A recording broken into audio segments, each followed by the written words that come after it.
ये बैरूनी साजिश की पैदावार है। अपनी जेब से एक साइफर जाली, एक सफेद कागज इस तरह निकाल के लहराया और कहा कि ये इसका ताने बाने जो हैं वो सारे के सारे वॉशिंगटन में मिलते हैं। और उस सारे इल्जामात पे बेस करके सोशल मीडिया पे, इलेक्ट्रॉनिक मीडिया पे, अपनी तकरीरों में, अपने जुलूसों में, अपने मार्च में ये बार बार इस चीज को दोहराया गया कि ये इंपोर्टेड हुकूमत है और हकीकी आज़ादी जो है वो हमारी छिन गई है और हकीकी आज़ादी की मैं जंग लड़ रहा हूं। और उसकी सारी की सारी बुनियाद जो है उन्होंने अमरीकी साजिश और वो साइफर जिसमें डोनाल्ड लू साहब जो हैं और हमारे एम्बेसडर की जो गुफ्तगू का जो एनालिसिस था उसको बेस बनाया। कल फ्राइडे टाइम्स को उन्होंने इंटरव्यू देते हुए कहा कि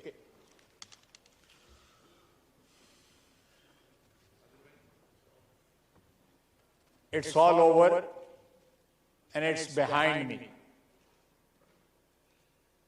कि ये सब कुछ खत्म हो गया है और मैं इसको कहीं पीछे छोड़ रहा हूं। मैं इसका कोई और तर्जुमा नहीं करना चाहता, सादा और सलीस उर्दू में तर्जुमा कर रहा हूं। यानी कि सारे का सारा जो है उनकी सारी सियासी जिंदगी इमरान खान की जो है वो यू टर्न से भरपूर है। किसी जगह पे वो चंद माह या चंद हफ्तों के से ज्यादा जो है वो नहीं खड़ा हुआ। लेकिन ये इस किस्म के इल्जामात लगाए उसने कौम और मुल्क की के लिए खिफत का बायस बना। इस हाउस की जो है इज्जत और वकार को उसने कॉम्प्रोमाइज किया कि इस हाउस के मेंबरान ने अपने वोटों के जरिए उसको बाहर निकाला और नई हुकूमत जो है कोलिशन की जो है इसको इंस्टॉल किया। उसने ये सारे के सारा जो एक आईनी प्रोसेस था उस आईनी प्रोसेस को बैरूनी साजिश का और इंपोर्टेड हुकूमत का नाम दिया और उस साइफर को जो है उसकी बुनियाद बनाया।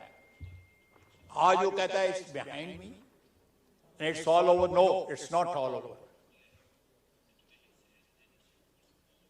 अब वक्त आया है कि तुम्हारे इस झूठ की वजह से तुम्हारे गिरबान के ऊपर हाथ पड़ना चाहिए, इस कौम का भी, और जो इज्जत और वकार जिसके साथ तुम खेले इस हाउस के, उसका भी तुम उसकी भी कीमत अदा करो। मैं सियासी कीमत कर रहा हूं, मैं कोई सियासी कारकुन हूं, मैं कोई बड़े बोल नहीं बोलता, अल्लाह ताला मुझे माफ करे, लेकिन उसकी सियासी कीमत तुम्हें अदा करनी पड़ेगी। इस तरह नहीं है कि तुम नारा लगा के कि मैं इतने करोड़ घर दूंगा और इतने करोड़ नौकरियां दूंगा और उसकी बात भी नहीं अब करते। इस तरह नहीं। एक बरतानवी अखबार को इंटरव्यू देके आप अपनी जान छुड़ा लो और अमेरिका के तरले करने शुरू कर दो। वहां पे $25,000 में हाना के ऊपर वहां पे बंदा रखो जो तुम्हारे बिहाफ पे वहां पे मालिश मुलिश करता है, उनको उनके तरले करता है। और ना सिर्फ वहां पे तरले हो रहे हैं, पाकिस्तान के अंदर भी तरले हो रहे हैं। इस मुल्क की किस्मत से, इस मुल्क की आवाम की किस्मत के साथ खेलना जो है अपने जाती मुफादात के लिए, अपने इक्तदार के लिए, अपनी दौलत और अपनी ताकत के हवस के लिए जो है किसी का भी, इमरान खान तो सरे फरिश्त है ना, बार बार जो है एविडेंस उसकी हवस की, इक्तदार की हवस और दौलत की हवस की सामने आती है। लेकिन किसी को भी इजाजत नहीं होनी चाहिए जनाब स्पीकर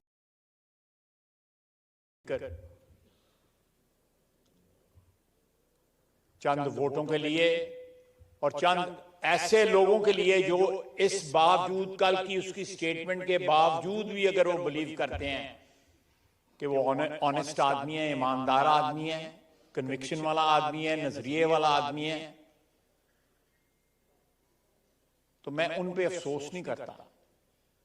मैं इस बात पे अफसोस करता हूं जनाब स्पीकर कि ऐसे लोगों की एक बहुत बड़ी तादाद हमारे माशरे में मौजूद है।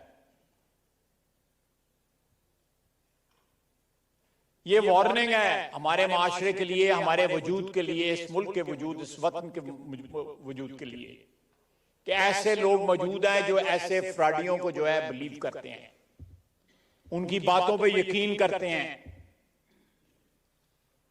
आप भी गवाह हैं यहां पे क्या हुआ 2013-14 में क्या हुआ। ये दरो दीवार के गवाह हैं यहां पे जो इस मुल्क, इस कौम की किस्मत के साथ जिस तरह खेला गया, यहां पे नाचना और गाना जो है वो 126 दिन जो है जारी रहा, और अंपायर की उंगली उठने की इंतजार करता रहा। उसकी सियासत कल भी इस तरह थी, आज भी इस तरह, आइंदा भी यही रहेगी कि वो चाहता है कि उसके सर पे कोई मुल्क से बाहर भी हाथ रखे और मुल्क के अंदर से भी उसके सर पे कोई हाथ रखे, ताकि उसकी सियासी दुकानदारी चल सके। जनाब स्पीकर, 3-3.5 साल जो है एक लंबी करप्शन की दास्तान है। आप भी जानते हैं, इस हाउस में लोग बैठे हुए हैं, मेरे साथी जो बैठे हुए हैं, राकीन जो बैठे हुए हैं इस हाउस में, उस सारी दास्तान को जानते हैं। यहां पे बाहर के मुल्कों से मिलने वाले जो तहाइफ थे, घड़ियां जो थी, वैल्यूएबल कीमती घड़ियां गायब कर ली गई और उसकी जगह फेक घड़ियां रख दी, जाली घड़ियां, उस तरह की उनकी नकली घड़ियां रख दी गई। यहां तक इस मुल्क के अंदर, इस मुल्क के हाईएस्ट ऑफिस के जेरे निगरानी ये सारी वारदातें होती रही। अल्लाह का फजल है जनाब स्पीकर, कोलिशन हुकूमत ने पिछले 7-8 माह में किसी सियासतदान को, किसी सियासी वर्कर को जो है अपनी बोझ का या अपने कीने का निशाना नहीं बनाया। नैब ने कोई पॉलिटिकल केस नहीं बनाया, किसी के ऊपर आर्टिकल 6 नहीं लगा जिस तरह मेरे पे लगाया गया। मैं, शहबाज शरीफ और हमजा एक ही उसमें जो है वो जेल में कैद थे। आसद जरदारी साहब कैद थे, उनकी हमशीरा कैद थी, मियां नवाज शरीफ कैद था, उसकी बेटी कैद थी। इसने रिश्तों की पहचान हमारे माशरे में बुला दी है लोगों को। जिन रिश्तों का तकद्दस जो है, दुश्मन भी जो है उस तकद्दस का ख्याल रखते हैं, लेकिन इस शख्स को ना रिश्तों की पहचान थी, ना अपनी जुबान की पहचान है। उसने ऐसी रस्में, ऐसी रवायात को जन्म दिया हमारे माशरे के अंदर, जिनको देख के भी, जिनको सोच के भी इंसान का सर जो है शर्म से झुक जाता है। कि हादसात जो हैं इस मुल्क में, इस मुल्क की सियासत में ऐसे हादसात आए हैं कि इस शख्स को इख्तिदार मिल गया, 3.5 साल जो है वो भुला के कहता है, DGI को कहता है कि ये मेरे सारे मुखालफों को अंदर करो। जनाब, जब बेटी के और बहन के रिश्ते का को जो शख्स एहतराम ना कर सके, जो अपनी वालदा के नाम पे बनाए हुए अस्पताल के पैसे खा जाए, अपनी सियासत पे इस्तेमाल कर ले, खैरात और ज़कात के पैसे, आज वो कहता है कि भूल जाओ बैरूनी साजिश को, भूल जाओ जो है इंपोर्टेड हुकूमत को, और भूल जाओ साइफर को, भूल जाओ हकीकी आजादी को। आज 2 हफ्तों से तकरीबन जो है GT रोड पे रुल रहे हैं, खुद जाके घर बैठ गए।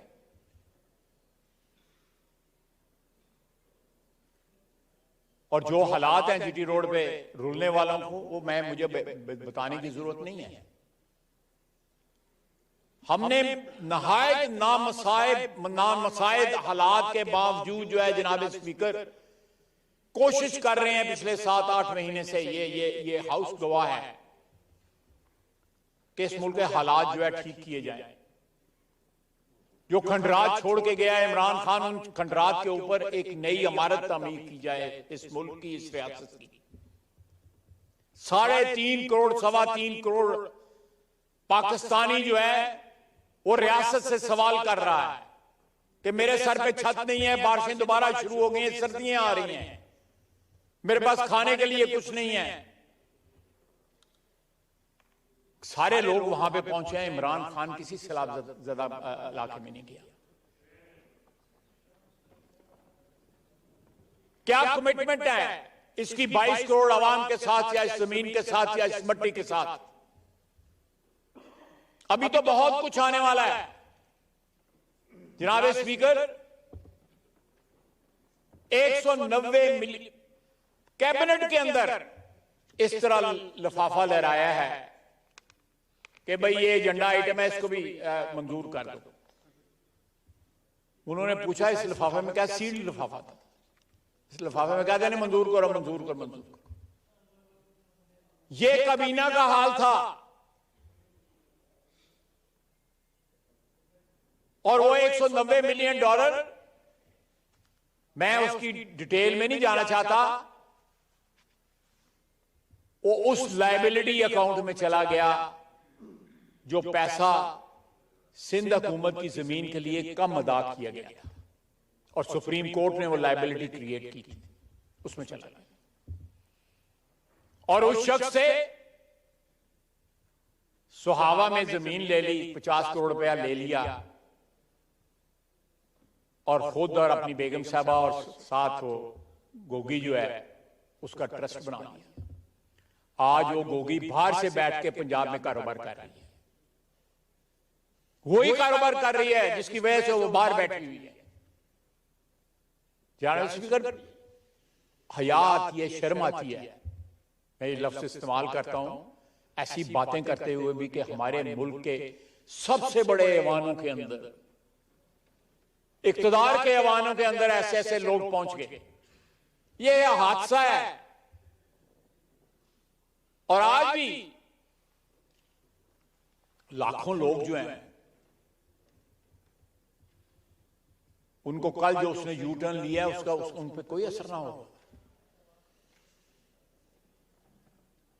लेकिन एक बैनुल-अक़वामी ताकत है, एक वर्ल्ड पावर है, उसके साथ हमारे रिलेशनशिप जो है पिछले 75 साल में ऑन ऑफ होते रहे हैं, लेकिन कंटिन्यूटी रही है। हमने किसी मुल्क की मामले के अंदर जो है इल्जाम जो है उनकी दहलीज पे जाके नहीं रखा,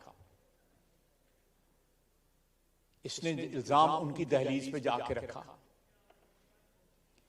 फिर आगे FIR दर्ज करवाता है। अपनी हुकूमत है, परवेज अलाई की हुकूमत है, उसमें FIR इसकी दर्ज नहीं होती इसकी मर्जी के मुताबिक। उसका गिला भी जो है वो इस कोलिशन हुकूमत के साथ है। भाई अगर थाना कोसार में FIR दर्ज ना हो, आपकी सेक्रेटेरिएट के थाने में ना दर्ज हो, तो हमसे गलत जायज है बिल्कुल आपका। लेकिन वजीराबाद तो गुजरात से जो है पैदल जाया जा सकता है जहां पे FIR दर्ज होनी है। अगर परवेज अलाई साहब जो है मोहतरम, उनकी आपकी मर्जी के मुताबिक FIR वहां पे दर्ज नहीं करते, और आज तक किसी मुलजम को अदालत में पेश नहीं किया गया, और जिस शख्स ने उस मुलजम को पकड़ा वो अपने बमा खानदान के मेहमान है पंजाब हुकूमत का लाहौर के अंदर, उसको कोई नहीं मिल सकता। सारी की सारी सियासत की बुनियाद ही झूठ पे है। आज मजबूरन जो है वीडियो बना के जो है अपने जख्मों की जो है वो तस्वीर जो है सोशल मीडिया पे चढ़ाई है। अभी तक जो है ये फैसला नहीं हो सका, 6 गोलियां लगी हैं, 4 लगी हैं, 2 लगी हैं, ये फैसला नहीं हो सका। अल्लाह ताला जिंदगी तंदुरुस्ती दे उनको, किसी के साथ भी ये हादसा ना हो।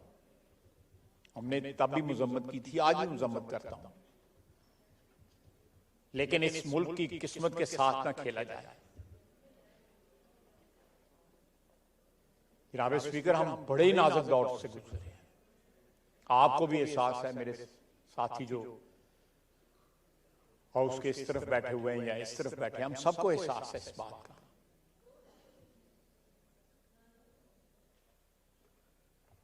आप जो है बैरूनी मुमालिक के साथ ताल्लुकात जो हैं, सियासतदान जो वजीर आजम के ओहदे तक पहुंचे हों, वो ताल्लुकात जो है सही करते हैं, उनको मेंड करते हैं, उनको सही डगर पे लेके आते हैं।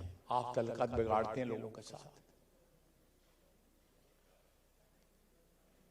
वो सारा जो तोशा खाना वाला स्कैंडल है, क्या सोचते होंगे वो जो जिन मुल्कों से वो मिला हुआ था हमें, तो चलें ले लिया आपने, कोई नहीं है, पैसे जमा करा दिए, 50% थे या 20% थे या 30% थे, कोई नहीं, रूल्स एंड रेगुलेशन का। लेकिन उसके साथ एक कारोबार क्या करनी है आपने? इतनी दौलत जो है, चंदा आप खा जाते हो, चाहे ज़कात आप खा जाते हो, लोगों से पैसे पकड़ लाते। अभी भी इस वक्त भी लोगों से ये पैसे पकड़ रहे, इस वक्त मैं डिटेल आपको बता सकता हूं।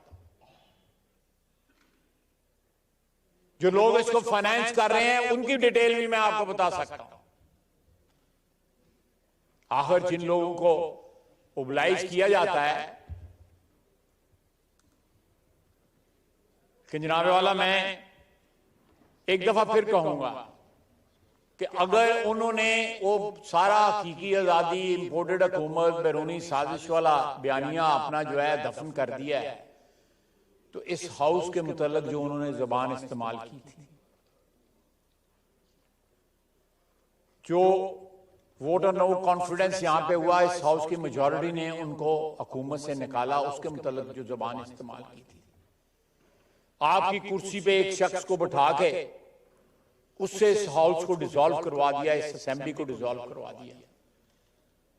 वो तो अदलिया जो है केम टू आवर रेस्क्यू, उन्होंने आइन को बचाया, नहीं तो आइन तो उस दिन पामाल हो चुका था। ये सारा कुछ करके और बड़ा कंफर्टेबली वो कह रहे हैं कि it's behind me and it's all over. America के साथ जो है हम लवी डवी हो गए। मेरा ख्याल है कि इस हाउस को इस बात के ऊपर गौर करना चाहिए कि एक शख्स जो है गलियों और बाजारों के में ऐसे इल्जाम लगाता रहा है 7-8 महीने, और कल उसने वो इल्जाम आज लपेट लिए हैं, तो he should not go Scott free. उसको इसकी कीमत अदा करनी चाहिए। अवाम में तो अदा करेगा, लेकिन आइन और कानून के मुताबिक जो भी मुनासिब बनता है उसको इसकी कीमत अदा करनी चाहिए। बहुत बहुत शुक्रिया जनाब स्पीकर।